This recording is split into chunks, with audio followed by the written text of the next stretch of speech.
كأنه يكتب قصته بقدميه. أندية آمالا كبيرة في أوروبا. بلاتي اش كدير؟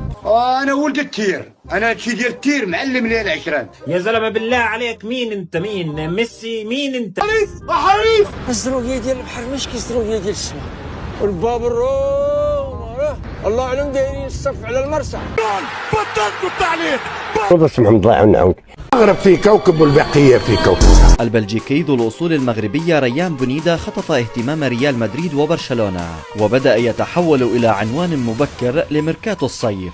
وبحسب ما كشفته صحيفة آس الإسبانية، فإن الناديين كثفا متابعتهما للاعب أياكس الهولندي بعد صعوده السريع في قوائم كشافي النخبة الأوروبية، مع إعداد تقارير داخلية مفصلة عن موهبته وإمكاناته، تمهيدا لاحتمال التحرك خلال سوق الانتقالات الصيفية. مصادر قريبة من الملف أوضحت أن الاهتمام من العملاقين الإسبانيين قوي ومدروس رغم عدم وجود أي تواصل رسمي حتى الآن، في وقت يراقب فيه الطرفان وضع اللاعب التعاقدي عن قرب، وسط مؤشرات إلى أن الصيف قد يحمل منعطفا حاسما في مسيرته. بونيدا المولود في بلجيكا العام 2006 يعد من الأسماء التي تعلق عليها الأذن واضح في المراوغات والتحركات بين الخطوط والاختراق بالكرة. وفي أياكس تبدو الأمور هادئة ظاهريا، مع تركيز النادي على تطوير اللاعب ومنحه المساحة